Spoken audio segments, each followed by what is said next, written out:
maneira. E, claro, as vocês que são já conhecem. Então, os enfoques primeiros são o seguinte: nós estamos na 10ª aula, a última aula do curso. A gente tem acordado com o laboratório de política da UERJ que a gente recolheria as avaliações dos presentes, pelo menos, nesse dia de hoje, mas é negociável, tá?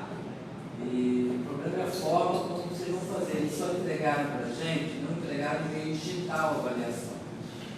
Então, algumas pessoas me pediram que esse meio digital eu não consegui mandar, porque eu só tenho isso aí, você que vai participar desse fórum. Então, assim, vocês podem, uma alternativa, mexer, bater foto e mandar para o zap do grupo, o meu zap particular. Vocês acham lá e tal, o meu zap particular. Aí eu tenho que se ficou bom, não precisa entregar. Percebe? Se ficou claro a fotografia e tal, eu só imprimo e entrego para eles. Agora, se ficou ruim, a gente vai precisar dar um jeito de combinar de estar deixando aqui na curva. E o prazo do deadline aí seria o dia 9 e dia 10. Dia 10 de dezembro é o prazo que eles estabeleceram, tá?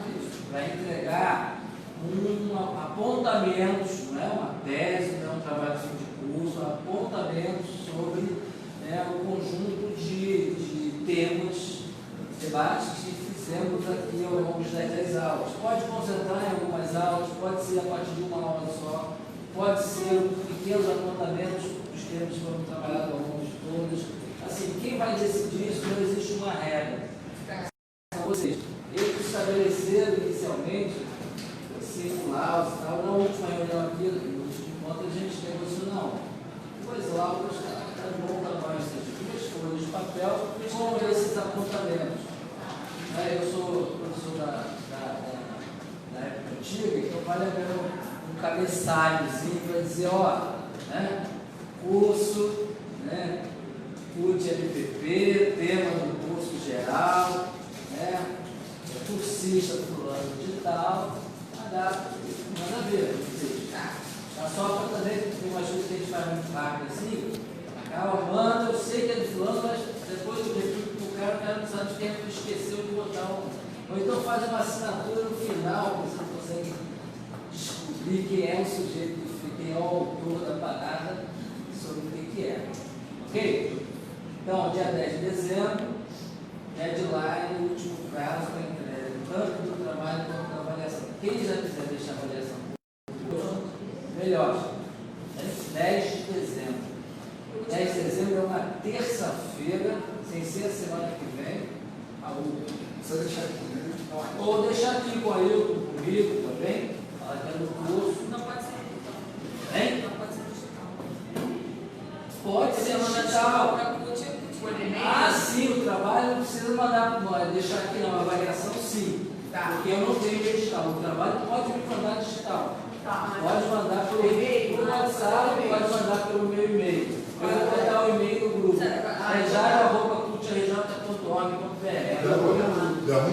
E esses avisos eu ponho no grupo também hoje ainda, só para ficar. Tá bom. Eu não dei, eu esqueci o meu. Ok? Em relação à avaliação, em relação ao trabalho, a segunda coisa é o seguinte. A segunda coisa é o seguinte, queria apresentar a vocês, formalmente, a nossa nova secretária de formação da CUT, a companheira Beth, agora se apresenta melhor, a Beth Baixinho, companheira militante do Sindicato dos Trabalhadores em Enfermagem do Rio de Janeiro, graça pública, ela lida com o nosso povo, contratado pelo OAS, etc. E está aí, com esse desafio de assumir a Secretaria de Formação nessa nova gestão eleita em novembro, foi o dia? 17. Dia da soltura do Lula. 8 de novembro. O dia da liberdade do Lula. E lembrar que os companheiros aqui delegados, dia 30, sábado, nós temos o momento da CUT, que foi adiado por conta da liberação do nosso camarada Lula. Nós vamos fazer um debate debate sobre ainda mudanças no trabalho, desafios de movimento sindical, plano de lutas da CUT, nesse dia 30, sábado, a partir das 9 horas, lá no mesmo local, no Cintel. Então, por favor, quem não ainda está ciente, se agende, a gente conta com a participação de vocês. Por favor, Beth. Bom, gente, rapidinho para trabalhar com vocês, né? Queria parabenizar o colega ali pela iniciativa, né? Agora terminando o curso, ao nosso professor Jairo também, tá? E a turma, né? Que está findando hoje o curso de vocês, que vocês já vêm aí incessantemente aí durante 10 anos, tá? Vou me colocar à disposição, né? Do que eu puder, tá? A gente ainda está no início de gestão, eu estou tomando ciência e para poder a gente poder estar construindo, mas vai ser com certeza uma construção que a gente precisa de todo mundo junto, né? Eu espero poder contar com vocês quando a gente começar a desenvolver os trabalhos, tá? Mas é isso. Boa aula para vocês. Obrigada, Beth. Valeu. Teremos coletivo de novo? Com certeza. Roberto Ponciano, ele mesmo se apresentar, começar a apresentar. Olá, pessoal, boa noite. Antes de ser professor, sou militante político, né? Fui diretor do meu sindicato durante 12 anos, o CEJUF, aqui do outro lado da rua, e já foi da CUT, infelizmente saiu da CUT, não enquanto eu estava na direção, tá? Eu já estava fora da direção. Essa culpa eu não carrego. Fui dirigente da CUT em 2 mandatos, esse último agora, diretor de saúde. Há 3 mandatos atrás eu fiz um, saí, saltei, vim no outro, fiz formação aqui da CUT também. Faz o que? 7 anos, sei lá, uma coisa assim. Né? É um trabalho duro, que o companheiro esteja preparado com um trabalho duro, né? Boa sorte, né? Que a gente consiga, se precisar. Sou formador da CUT também, porque eu fiz o curso de formação de formadores, então quando precisar pode me chamar. A gente faz formação para a CUT, quem todos que fizeram curso de formação de formadores da CUT fazem a formação para a CUT gratuitamente, voluntariamente, né? Então, pode me chamar, eu já falei que estou à disposição. Formadores militantes. Né? Formador militante da CUT. Às vezes a gente não consegue porque eu não tenho liberação sindical, nem mesmo sendo dirigente, não tinha. Então, às vezes me chamam e falam, olha, está no horário do trabalho. Mas quando posso, né? Sou professor também, óbvio, né? Mas antes, engraçado que antes, o professor era formador, eu comecei a fazer formação em 2004. Só fui dar aula em 2013. Trabalho com formação há mais tempo do que trabalho em sala de aula. Como professor, eu tenho pouco tempo, na verdade, como professor. 2019, dou aula há 6 anos. Né? Mas sempre dei formação. É a mesma coisa? E não é, né? E não é. A dinâmica da sala de aula é uma, a dinâmica quando você está no sindical é outro. Não sei se é só de sindicalistas, se é gente do movimento social. Toda aula tem uma dinâmica diferente. Você tem que saber onde está pisando para não fazer bobagem, né? Porque cada grupo é um grupo diferente. Então, você tem que entender, né, com quem você está lidando para ter essa dinâmica, né? Quem fez o curso de formação de formadores da CUT sabe que a gente segue uma linha de Paulo Freireana, o LPP da UERJ também, até certo ponto. Então, aquela famosa história que ninguém educa ninguém, né? Ninguém ensina ninguém, a gente aqui troca, né? Ninguém sabe mais do que ninguém, a gente tem saberes diferentes. Então, nessa linha que a gente vai trabalhar hoje, né? Como formador, como professor, eu sou mestre em filosofia e mestre em literatura. Hoje não tem aula de literatura, infelizmente. A gente vai falar de filosofia e eu tenho um nariz torto para filosofia. Você pegar uma aula, por exemplo, do Helder, que eu trabalhei com o Helder aqui, um grande amigo, que também trabalha no LPP, é uma aula mais histórica, né? Com mais contexto histórico. Eu, em geral, trabalho muito com conceito. Já é o narizinho torto para filosofia, esse amor pelo conceito. Então, por exemplo, a aula de fascismo na América Latina não é bem uma aula histórica, é mais para a gente tentar entender o que é o fascismo, detectar o que é o fascismo. A gente já tem fascismo no Brasil, não tem fascismo no Brasil. A gente já está vivendo fascismo, não estamos vivendo fascismo. Isso é um debate, inclusive. A gente da esquerda, inclusive, negando que a gente esteja vivendo fascismo, né? Quais são as barreiras que ainda restam. Ditadura plena, a gente vai debater. Ainda não. Não, eu estou dizendo que as pessoas se negam a Há sinais inequívocos da ascensão do fascismo. Inequívocos, né? Mas é importante entender que sinais são esses, né? Primeiro, o que é o fascismo? É uma discussão, assim, muito aberta, né? Tão aberta que, por exemplo, e tem gente mais velha do que eu aqui. Se você pegasse um militante que esteja vivo com 80 anos, com 90 anos, se eu discutisse na esquerda na década de 50 Vargas, a gente diria que Vargas era fascista. Se você pegar trabalhos sobre a Argentina do Perón, muita gente caracterizando o Perón como fascista, que é uma grande discussão, né? Os trabalhos posteriores aí já tem um outro questionamento. Você pega o próprio Teotônio dizendo que a base social do Vargas, embora haja vestígios sim de autoritarismo e haja até a participação dos integralistas do poder num determinado ponto, aquela base social, aquelas frações de classe disputavam o poder naquele momento, que são irrepetíveis depois na história do Brasil, não dão uma síntese que possa dizer que o governo Vargas era fascista, embora haja elementos sim, né? Perón é mais complicado, inclusive o Perón, quando se exila, ele vai se exilar na Espanha de Franco, um governo claramente fascista. Há ala fascista dentro do governo peronista, mas a de Ezeiza, que é dentro de uma ditadura militar, é feita por uma ala peronista de direita, a ala peronista fascista sim, e a ala peronista, por exemplo, que foi para a guerrilha contra a ditadura militar. O peronismo é um fenômeno muito doido, né, na Argentina. Tem peronismo até dentro da ditadura militar argentina. Então eu não sou especialista em Perón. Acho que Perón por si só tem que ser uma aula de uma pessoa que seja especialista, porque é um fenômeno muito complexo. Até porque se estende até hoje. Então você, na verdade, não tem só um partido peronista na Argentina. A herança do Perón é reivindicada por gente de direita e de esquerda, né? Então, eu acho que o fenômeno do peronismo, inclusive, transcende o Perón. Mas é só para dizer como essa coisa do fascismo não é uma coisa dada, não é um conceito fácil. O que é o fascismo? Por exemplo, a ditadura militar brasileira de 64 foi ou não fascista? O que vocês acham? Você acha que não? Tem gente que acha que sim. Pode dizer, gente. Não... Eu acho que não. Por quê? Só para a gente dialogar. Assim, eu acho que ficou mais caracterizada militarmente. Tá. Só. Tem mais?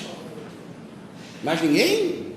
Ninguém acha nada? Podem falar, gente. Vamos dialogar. Então, por exemplo, você... Eu acho que pode ter tido traços de fascismo com alguns generais. Não sei, estou pensando sobre isso agora. Eu não tinha pensado sobre o Sodré, por exemplo, o Nelson Werneck Sodré diz que é fascista. eu nunca tinha Teotônio diz que é fascista. É porque a gente pensa que fascismo só tem o fascismo se tiver o Führer, se tiver o Duce, se tiver a grande liderança. Você tem um fechamento total do regime, você tem efetivamente o controle do legislativo pelo executivo, você tem um judiciário que funciona em estado de exceção, você tem a perseguição aos adversários políticos, você tem uma base social de pequena burguesia e lumpenproletariado. Essa é uma das características marcantes do fascismo. O fascismo não é um fenômeno proletário. Você pode dizer que toda vez que tem um golpe na América Latina, a base desse golpe é a classe média. Aliás, isso qualquer historiador marxista, ou qualquer filósofo marxista, vai sempre caracterizar o fascismo como um movimento de caráter de pequena burguesia. E é uma coisa muito esquisita, por exemplo, porque pequena burguesia ou classe média é um conceito também muito aberto. Até a gente erra de vez em quando. Por exemplo, o PT errou durante o governo chamando o pobre de classe média. A nova classe média não existe, é uma bobajada. Comprei um carro, você é pobre com carro, você não é classe média, você é o pobre que comprou um carro, né? Mas, por exemplo, o Teotônio, estava lendo, tem um artigo do Teotônio, gente, outra coisa, desculpem, é um equívoco meu, eu vou falar com o Jário amanhã, eu não sei como é que eu faço, eu não mandei nem a bibliografia, nem os textos que eu usei, eu não sei se eu mando para você, se eu mando para eles, não sei como é que funciona aqui, os textos. Manda pra gente. Eu mando para você e você manda para eles. Eu mando pro grupo. Beleza, eu vou mandar para ele e manda para vocês, tá? Porque estou trabalhando em cima Peguei um monte de texto e não mandei para vocês. É um erro meu, mas eu mando amanhã, tá? O seu foi o erro de todo mundo, tá tranquilo. Não, tá, mas eu mando. Então esse texto do Teotônio é muito rico, porque ele vai mostrar, por exemplo, que na América Latina é uma característica comum, né? A agonia da classe média, o desespero da classe média frente à ascensão do proletariado.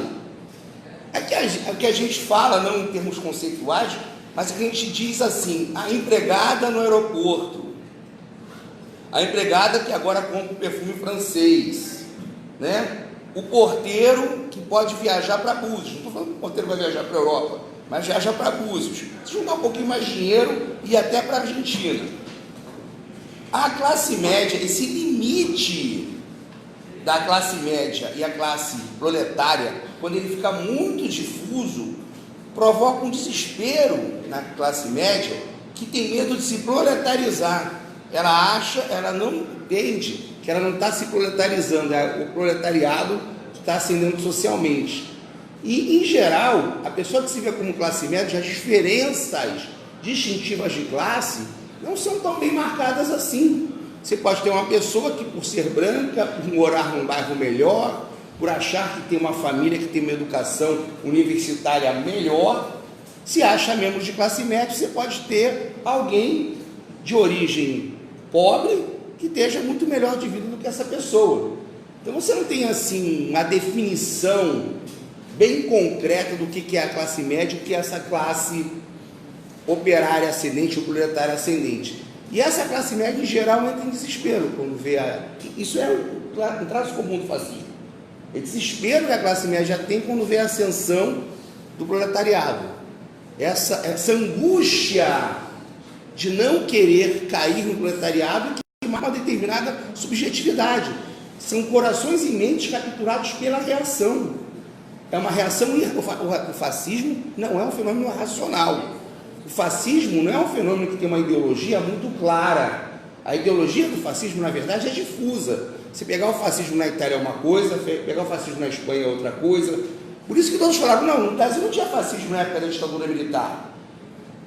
Olha, se você pegar a definição do Teotônio, tem sim. Não é um fascismo clássico. Em primeiro lugar, não é um fascismo clássico italiano. Mas se você pegar o fascismo italiano e pegar o nazismo na Alemanha, são duas coisas completamente diferentes. Existia a perseguição da oposição? Existia. Mas, por exemplo, na Itália não existia um projeto de eliminação sistemática do outro. Na Alemanha tinha. Na Itália, você não tem um projeto de censura sistemática contra a arte, por exemplo. Na Alemanha, toda a arte moderna era arte degenerada. Você tem um controle absoluto do Estado sobre todas as formas de arte. Na Itália, e aí o Nelton Maia, depois eu vou lembrar o autor, ele diz o seguinte, não é porque o fascismo não queria, porque o fascismo italiano não teve competência. E algumas das pessoas que dirigiam os institutos de difusão da arte na Itália eram italianos cultos, que eram até fiéis ao regime fascista, mas que eram intolerantes na área artística, o que causa uma loucura muito grande, né? Você imagina um fascista tolerante. Não é que ele é tolerante ao comunismo, mas ele é tolerante à manifestação poética. Ele é tolerante, diferentemente do nazismo. Qualquer coisa que não fosse a cultura, entre aspas, clássica, que é uma grande mentira. O que é a cultura clássica na Alemanha? A volta à Idade Média, isso é apenas uma construção. Mas na Itália não. Na Itália você tem uma maior liberdade de expressão artística, que você não tem na Alemanha. Mas os dois regimes são totalitários, os dois regimes são persecutórios. Nos dois regimes você pode parar na cadeia. Mas a sistematização da perseguição na Itália é menos desenvolvida, vamos dizer assim, do que é na Alemanha. Os dois regimes são fascistas. A Alemanha é nazista. E o mais incrível é o seguinte, a Alemanha copia a Itália, só que o regime na Alemanha vai muito além do que foi na Itália. Sim, porque na verdade a Itália é anterior à Alemanha. O Hitler tenta copiar o Mussolini, e no final, na verdade... Tinha admiração pelo Mussolini. Tinha admiração. Só que ele ultrapassa, até porque se o fascismo é um fenômeno difuso, o nazismo não é. Mein Kampf é um livro que determina todas as bases de pensamento do pensamento nazista. Por isso que é até bom separar nazismo de fascismo, né? O nazismo é um fenômeno basicamente circunscrito à Alemanha. Ah, mas tem muito neonazista nos Estados Unidos. Tem, mas é uma coisa difusa. Não, Não é? O Dutra era escritor, não era? Hã? O Dutra era escritor, não era? Quem? O Mussolini era escritor, não era? Mussolini escreveu alguma coisa, ele não era um artista. Mussolini, qual é a grande questão? Mussolini foi comunista. Saiu das fileiras do Partido Comunista e teve cargos de direção no partido. Tanto que tem uma coisa, por exemplo, quer ver uma discussão? Quê? O Mussolini, ele chega a militar junto com grandes no Partido Comunista, ou não? Não sei se ele chegou a militar na mesma base, acho que militou na mesma época. Na mesma época. Isso, na mesma época. Inclusive, o Mussolini, ele se evade do partido por uma dissensão com relação à guerra, porque ele diz que os comunistas deveriam lutar na guerra para defender a pátria. Na verdade, ele é um nacionalista. O que os comunistas não são. Um dos embates, tanto do nazismo quanto do fascismo, contra o comunismo é que o comunismo é internacionalista. Eles consideram isso uma doença. Então, sempre essa defesa do nacionalismo, mesmo que seja um nacionalismo falso. Pega no Brasil, você pega o presidente fascista, ele defende o nacionalismo de meia tigela, só da boca para fora. Entrega a Boeing entrega a Embraer para a Boeing, entrega a Petrobras para as multinacionais do petróleo, mas o discurso é, no Brasil, esse discurso é comum. O nacionalismo é um traço comum. Sim. Por isso que, por exemplo, o Teotônio ou o Sodré vão dizer que a ditadura militar brasileira é fascista, né? Esse é um país que vai para frente. Brasil, embora, olha só, nenhuma defesa à ditadura militar brasileira, houvesse uma ala nacionalista dentro da ditadura militar. O governo Bolsonaro não tem. De forma, aí é que tem que entender o fenômeno fascista brasileiro. Qual é a grande questão? Então, vou entrar rapidinho, não era o que eu ia fazer agora, mas vou entrar. Por exemplo, o que o Teotônio utiliza para caracterizar? Você tem um momento na história da América Latina, não só do Brasil, em que há uma possibilidade de desenvolvimento de uma burguesia nacional. Isso vai mais ou menos da década de 20 até o final da guerra. E se arrastando até a década de 50 e 60, quando começam os golpes militares. Então você tem um setor, por exemplo, você tem duas guerras. Durante a Segunda Guerra Mundial a Europa está em crise, você tem a crise do capitalismo internacional com a quebra da Bolsa de Nova York. Então você tem protecionismo do governo e uma indústria nacional, mesmo incipiente, se desenvolvendo de forma autônoma. Então essa indústria nacional, esses capitalistas brasileiros, têm interesses divergentes da burguesia internacional. Tanto que o Vargas é um cara que ele vai o tempo inteiro se aproveitar das dissensões no capitalismo internacional para tentar negociar uma forma de desenvolvimento autônomo do país. Ora ele se alia com a Alemanha, ora ele se alia com os Estados Unidos, ele negocia com a Inglaterra, ele tenta, né?